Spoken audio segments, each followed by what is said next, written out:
মৰমৰ ছাত্ৰ-ছাত্ৰীসকল আমি পঢ়ি আছো ৰাসায়নিক বিক্ৰিয়া আৰু সমীকৰণ আৰু আজি হৈছে আমাৰ লেকচাৰ নম্বৰ 3 আৰু আজিৰ এই ক্লাছটোত আমি লেসনটো কমপ্লিট কৰিম আৰু আমাৰ আজিৰ একেবাৰে শেষৰটো টপিক জাৰণ আৰু বিজাৰণৰ বিষয়ে আজি আমি ডিসকাস কৰিম এতিয়া জাৰণ আৰু বিজাৰণ কাক কয় তাক জানিবলৈ তোমালোকে ভিডিওটো ভালদৰে চাই যোৱা তো জাৰণ আৰু বিজাৰণৰ বিষয়ে বুজি পাবলৈ আমি দুটা সমীকৰণক উদাহৰণ হিচাপে লওঁ এতিয়া প্ৰথমটো সমীকৰণ লৈছো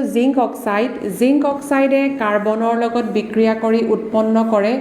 জিংক প্লাস কাৰ্বন মনো অক্সাইড এতিয়া ৰাসায়নিক বিক্ৰিয়াটো যদি তোমালোকে ভালদৰে মন দি চোৱা তেতিয়া দেখিবা যে জিংক অক্সাইড জিংকলৈ পৰিৱৰ্তন হৈছে আৰু কাৰ্বন মনো অক্সাইডলৈ পৰিৱৰ্তন হৈছে এই ৰাসায়নিক সমীকৰণটোত কি হৈছে কাৰ্বন মনো অক্সাইডলৈ পৰিৱৰ্তন হৈছে ইয়াত কাৰ্বনে কি কৰিছে অক্সিজেন গ্ৰহণ কৰিছে আৰু জিংক অক্সাইড জিংকলৈ ৰূপান্তৰিত হওঁতে ইয়াৰ পৰা কি কৰিছে অক্সিজেনটো কি কৰিছে ত্যাগ কৰিছে এতিয়া এই সমীকৰণটোৰ পৰা আমি জাৰণ আৰু বিজাৰণৰ সংজ্ঞা এনেদৰে দিব পাৰো যে যদি এটা পদাৰ্থই অক্সিজেন গ্ৰহণ কৰে তেন্তে পদাৰ্থটোৰ জাৰিত হৈছে বুলি কম অৰ্থাৎ ইয়াতে কাৰ্বনৰ জাৰণ ঘটিছে কাৰ্বন জাৰিত হৈছে কাৰ্বন মনো অক্সাইডলৈ আৰু জিংক অক্সাইডে যেহেতু অক্সিজেন ত্যাগ কৰিছে গতিকে জিংক অক্সাইডৰ ইয়াতে বিজাৰণ ঘটিছে জিংক অক্সাইড বিজাৰিত হৈছে আকৌ জাৰণ আৰু বিজাৰণৰ সংজ্ঞা হাইড্ৰোজেনৰ সহায় লৈও আমি দিব পাৰো তাৰ কাৰণে এটা উদাহৰণ চাব লাগিব উদাহৰণটো আমি এনেদৰে ল'ব পাৰো হাইড্ৰোজেন সালফাইডৰ যদি বিক্ৰিয়া ক্লোৰিনৰ লগত হয় তেন্তে উৎপন্ন হয় সালফাৰ প্লাস হাইড্ৰোজেন ক্লোৰাইড ইয়াত হাইড্ৰোজেন দুটা ক্লোৰিন দুটা আছে বেলেন্সিংৰ কাৰণে ইয়াত মই এটা 2 দি দিছো এই ৰাসায়নিক সমীকৰণটো যদি তোমালোকে ভালদৰে মন দি চোৱা ইয়াত দেখিবা যে চোৱা ইয়াত হাইড্ৰোজেন সালফাইড আছিল হাইড্ৰোজেন সালফাইড সালফাৰলৈ পৰিৱৰ্তন হৈছে ইয়াতে হাইড্ৰোজেন ত্যাগ কৰিছে আকৌ ক্লোৰিনে কি কৰিছে হাইড্ৰোজেন কি কৰিছে গ্ৰহণ কৰি হাইড্ৰোজেন ক্লোৰাইডলৈ পৰিৱৰ্তন হৈছে এতিয়া আমি ক'ব পাৰো যে এটা ৰাসায়নিক বিক্ৰিয়াত যদি এটা পদাৰ্থই হাইড্ৰোজেন ত্যাগ কৰে তেতিয়াও পদাৰ্থটোৰ জাৰিত হৈছে বা জাৰণ ঘটিছে বুলি আমি ক'ব পাৰিম আৰু যদি এটা পদাৰ্থই হাইড্ৰোজেন ত্যাগ কৰে ইয়াত হাইড্ৰোজেন ত্যাগ বুলি লিখিলো মই হাইড্ৰোজেন ত্যাগ কৰা নাই ভুল হৈ গৈছে দেই হাইড্ৰোজেন ইয়াত কি কৰিছে গ্ৰহণ কৰিছে যদি হাইড্ৰোজেন গ্ৰহণ কৰে তেন্তে পদাৰ্থটো বিজাৰিত হৈছে বুলি আমি ক'ব পাৰিম বিজাৰণ তেন্তে আমি জাৰণ আৰু বিজাৰণৰ সংজ্ঞা এই দুইটা সমীকৰণৰ সহায় লৈ এনেদৰে দিম যে এটা ৰাসায়নিক বিক্ৰিয়াত এটা পদাৰ্থই অক্সিজেন গ্ৰহণ কৰিলে বা হাইড্ৰোজেন ত্যাগ কৰিলে তেন্তে পদাৰ্থটোৰ জাৰিত হোৱা বুলি ক'ম আকৌ কৈছো যদি এটা পদাৰ্থই অক্সিজেন গ্ৰহণ কৰে বা হাইড্ৰোজেন ত্যাগ কৰে তেন্তে পদাৰ্থটো জাৰিত হোৱা বুলি ক'ম আকৌ যদি এটা ৰাসায়নিক বিক্ৰিয়াত এটা পদাৰ্থই অক্সিজেন ত্যাগ কৰে বা হাইড্ৰোজেন গ্ৰহণ কৰে তেন্তে পদাৰ্থটোৰ বিজাৰিত হৈছে বুলি ক'ম আৰু আমি ডিটেইল বুজি পাবৰ কাৰণে আৰু কেইটামান উদাহৰণ ডিসকাস কৰো আহা উদাহৰণ মই লৈ লৈছো কপাৰ অক্সাইডে হাইড্ৰোজেনৰ লগত বিক্ৰিয়া কৰি উৎপন্ন কৰে কপাৰ আৰু পানী H2O এই ৰাসায়নিক সমীকৰণটো যদি তোমালোকে ভালদৰে মন দি চোৱা ইয়াত দেখিবলৈ পাবা যে কপাৰ অক্সাইডটো কপাৰলৈ পৰিৱৰ্তন হৈছে ইয়াতে কপাৰ অক্সাইডে কি কৰিছে অক্সিজেন ত্যাগ কৰিছে যেহেতু অক্সিজেন ত্যাগ কৰিছে তেন্তে কপাৰ অক্সাইডৰ কি ঘটিছে বিজাৰণ ঘটিছে বুলি আমি ক'ব পাৰো বিজাৰিত হৈছে আকৌ হাইড্ৰোজেনে কি কৰিছে অক্সিজেন গ্ৰহণ কৰিছে হাইড্ৰোজেনে যেহেতু অক্সিজেন গ্ৰহণ কৰিছে তেন্তে অক্সিজেন গ্ৰহণ কৰা প্ৰক্ৰিয়াটোক আমি কি বুলি ক'ম জাৰণ বুলি ক'ম অৰ্থাৎ হাইড্ৰোজেন জাৰিত হৈছে বুজি পাইছা জাৰণ আৰু বিজাৰণৰ সংজ্ঞা আৰু এটা লাষ্ট এক্সাম্পল লৈ লওঁ মই মেংগানিজ ডাইঅক্সাইড মেংগানিজ ডাইঅক্সাইডে হাইড্ৰজেন ক্লৰাইডৰ লগত বিক্ৰিয়া কৰি উৎপন্ন কৰে মেংগানিজ ডাইক্লৰাইড MnCl2 প্লাছ উৎপন্ন কৰে ক্লোৰিন আৰু লগতে উৎপন্ন কৰে পানী এতিয়া এই ৰাসায়নিক বিক্ৰিয়াটো যদি তোমালোকে ভালদৰে মন দি চোৱা এই ৰাসায়নিক বিক্ৰিয়াটো যদি আমি ভালদৰে মন দি চাওঁ ইয়াত দেখিবলৈ পাম ইয়াত আমি দেখিবলৈ পাইছোঁ যে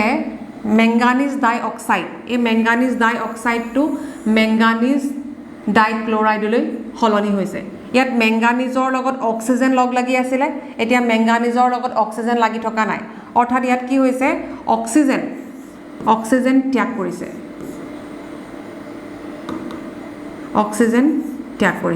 আৰু অক্সিজেন ত্যাগ কৰা প্ৰক্ৰিয়াটোক আমি কি বুলি কওঁ অক্সিজেন যদি ত্যাগ কৰে তেন্তে তাক আমি ক'ম বিজাৰণ অৰ্থাৎ মেংগানিজ ডাইঅক্সাইড বিজাৰিত হৈছে মেংগানিজ ডাইক্লৰাইডলৈ আকৌ হাইড্ৰজেন ক্লৰাইড ইয়াত বেলেঞ্চ কৰিবলৈ চোৱাত ক্লৰিন দুটা ইয়াত দুটা টোটেল 4টা আছে সেইকাৰণে 4 দিব লাগিব 4 দিয়াৰ লগে লগে আমি হাইড্ৰজেন 4টা হৈ গ'ল ন ইয়াত 2 এটা দিব লাগিব বেলেঞ্চ হৈ যাব দেই এতিয়া আকৌ ঘূৰি আহোঁ আমি জাৰণ আৰু বিজাৰণলৈ এইটো আমি মেংগানিজ ডাইঅক্সাইড বিজাৰণ হৈছে বুলি ক'লোৱেই এতিয়া হাইড্ৰজেন ক্লৰাইডটো চোৱা ক্লৰিনলৈ সলনি হৈছে ইয়াৰ পৰা ইয়ালৈ যাওঁতে ক্লৰিনৰ লগত হাইড্ৰজেন লাগি আছিলে এতিয়া ক্লৰিনৰ লগত হাইড্ৰজেন কেইটা নাই অৰ্থাৎ হাইড্ৰজেন কি কৰিছে হাইড্ৰজেন মই বেলেগ এটা কালাৰ ইউজ কৰিছোঁ এতিয়া এটা কি কৰিছে হাইড্ৰজেন ক্লৰাইডে কি কৰিছে হাইড্ৰজেন ত্যাগ কৰিছে আৰু হাইড্ৰজেন ত্যাগ কৰা প্ৰচেছটোক আমি কি বুলি কওঁ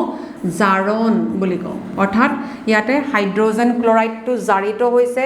আৰু মেংগানিজ ডাইঅক্সাইডটো বিজাৰিত হৈছে এনেকৈ আমি জাৰণ আৰু বিজাৰণৰ সংজ্ঞা দিব পাৰোঁ এতিয়া তোমালোকৰ টেক্সটত এটা কুৱেশ্যন আছে সেই কুৱেশ্যনটো দিছে যে ছডিয়াম আৰু অক্সিজেনৰ মাজত বিক্ৰিয়া হৈ উৎপন্ন হয় ছডিয়াম অক্সাইড এই ৰাসায়নিক বিক্ৰিয়াটোৰ পৰা জাৰিত আৰু বিজাৰিত পদাৰ্থটো বাছি উলিয়াবলৈ কৈছে অৰ্থাৎ ইয়াত কোনটো পদাৰ্থৰ জাৰণ ঘটিছে আৰু কোনটো পদাৰ্থৰ বিজাৰণ ঘটিছে আমাক উলিয়াব কৈছে তোমালোকে ৰাসায়নিক সমীকৰণটো যদি ভালদৰে চোৱা ইয়াত দেখিবা যে ছডিয়ামে অক্সিজেন গ্ৰহণ কৰিছে এতিয়া অক্সিজেন গ্ৰহণ কৰা প্ৰক্ৰিয়াটোক আমি জাৰণ বিক্ৰিয়া বুলি কওঁ অৰ্থাৎ ছডিয়ামে যিহেতু অক্সিজেন গ্ৰহণ কৰিছে অৰ্থাৎ ছডিয়ামৰ কি হৈছে জাৰণ ঘটিছে আকৌ আমি এনেকৈও ক'ব পাৰোঁ ছডিয়াম যিহেতু ধাতু আৰু ধাতুৱে যেতিয়া অধাতুৰ লগত বিক্ৰিয়া কৰে ধাতুৰ সদায় জাৰণ ঘটে আৰু অধাতুৰ সদায় কি ঘটে বিজাৰণ ঘটে এতিয়া চোৱা অক্সিজেনে এটা চোৱা ইয়াত দেখাত এনেকুৱা লাগিছে এইটো অকল জাৰণ বিক্ৰিয়া কিন্তু তেনেকুৱা নহয় অক্সিজেনে কি কৰিছে এটা ধাতু গ্ৰহণ কৰিছে ধাতু গ্ৰহণ কৰা প্ৰক্ৰিয়াটোকো আমি বিজাৰণ বিক্ৰিয়া বুলি পাছত 11ত পঢ়িবলৈ পাম এতিয়া যেহেতু অক্সিজেনে কি কৰিছে ধাতুটো গ্ৰহণ কৰিছে অক্সিজেনে ছডিয়াম ধাতুটো গ্ৰহণ কৰিছে গতিকে ধাতু গ্ৰহণ কৰা প্ৰক্ৰিয়াটোক আমি বিজাৰণ বিক্ৰিয়া বুলি ক'ম অৰ্থাৎ এই ৰাসায়নিক বিক্ৰিয়াটোত ছডিয়ামৰ জাৰণ ঘটিছে আৰু অক্সিজেনৰ বিজাৰণ ঘটিছে পাৰিম বুলি ভাবিছোঁ আমি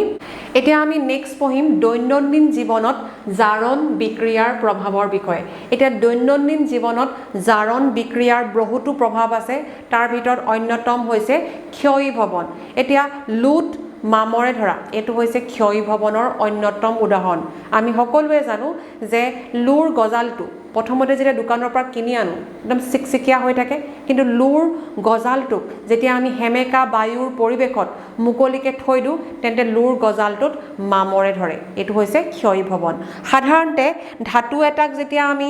মুকলি পৰিৱেশত ৰাখি থৈ দিওঁ তেন্তে ধাতুৱে কি কৰে তাৰ চৌপাশৰ হেমেকা বায়ু বা এচিড আদিৰ দ্বাৰা আক্ৰান্ত হৈ ক্ষয় যায় আৰু এই প্ৰক্ৰিয়াটোকে আমি ক্ষয়ীভৱন বুলি কওঁ ক্ষয়ীভৱনৰ অন্যতম উদাহৰণ কি বুলি কৈছোঁ মই লুট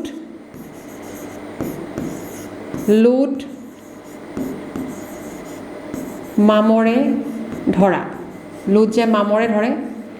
এইটো হৈছে ক্ষয়ীভৱনৰ অন্যতম উদাহৰণ এতিয়া লুট যে মামৰ ধৰে এতিয়া মামৰৰ ফৰ্মুলাটো কি মামৰ কেনেকৈ ধৰিব লু মানে আইৰণে কি কৰিব অক্সিজেনৰ লগত বিক্ৰিয়া কৰিব পানীৰ উপস্থিতিত আৰু উৎপন্ন কৰে মামৰ আৰু মামৰৰ ফৰ্মুলাটো হৈছে Fe2O3.XH2O এইটো হৈছে মামৰৰ ফৰ্মুলা আমাৰ MCQ আহিব পাৰে আকৌ যদি অন্য এটা ধাতু লৈ লৈছোঁ অন্য ধাতু হৈছে আমাৰ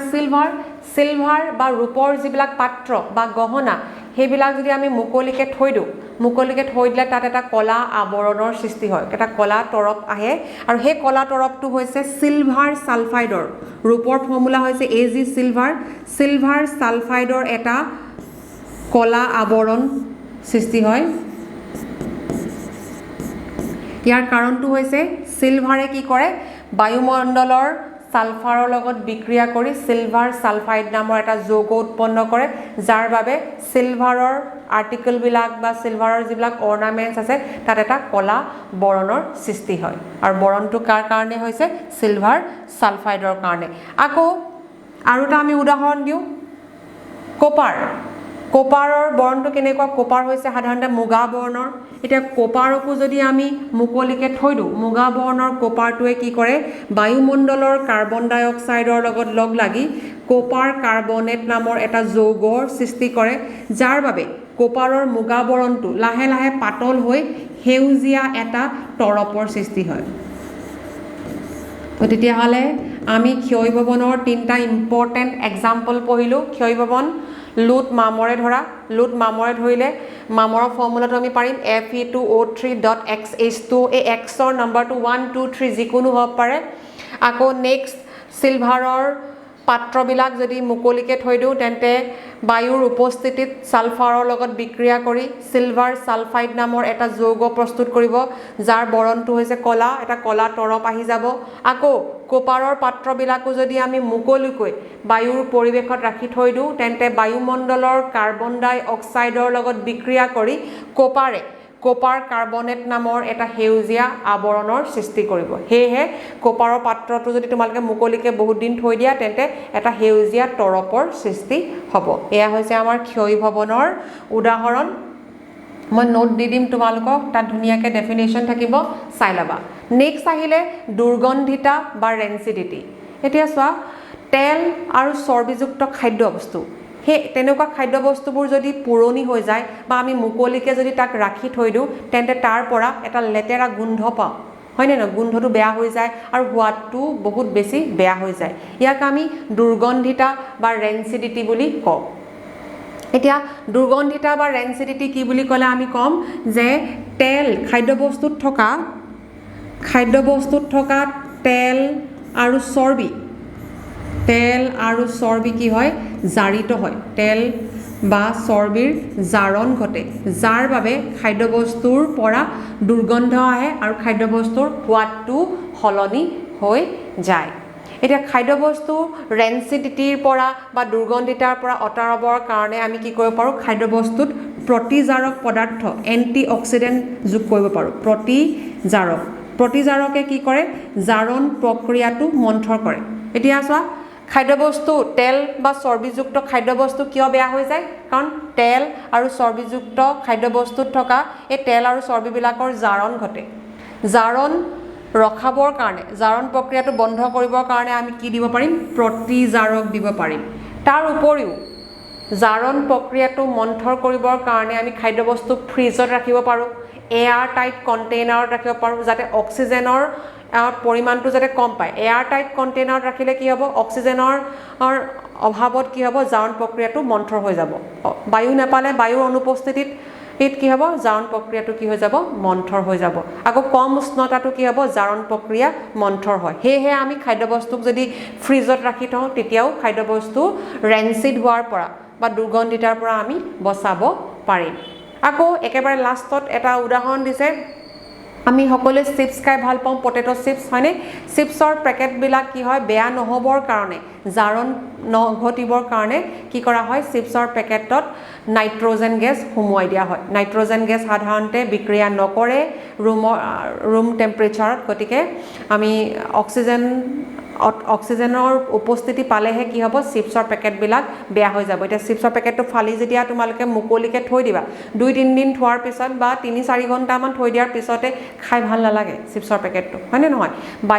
বায়ুত থকা অক্সিজেনৰ লগত বিক্ৰিয়া কৰি দিয়াৰ লগে লগে চিপছত থকা তেল বা চৰ্বিৰ জাৰণ ঘটিব আৰু তাৰ পৰা কি আহিব দুৰ্গন্ধ আহিব এয়াই হৈছে আমাৰ আজিৰ ক্লাছটো জাৰণ আৰু বিজাৰণ কিবা যদি ডাউট থাকে তোমালোকে মোক সুধিবা ক্ষয়ীভৱন দূৰ কৰিবৰ কাৰণে আমি কি কৰিব পাৰোঁ ইয়াৰ বিষয়ে আমি লেসন নম্বৰ 3 ডিটেইল পঢ়িম আৰু দুৰ্গন্ধিতা দূৰ কৰিবৰ কাৰণে আমি কি কৰিব লাগে যে খাদ্যবস্তু যদি আমি ফ্ৰিজত থওঁ কম উষ্ণতাত ৰাখিলে খাদ্যবস্তুৰ জাৰণ মন্থৰ হ'ব প্ৰতিজাৰক পদাৰ্থ যদি আমি যোগ কৰোঁ প্ৰতিজাৰকে কি কৰিব জাৰণ প্ৰক্ৰিয়াটো মন্থৰ কৰিব পাৰে আকৌ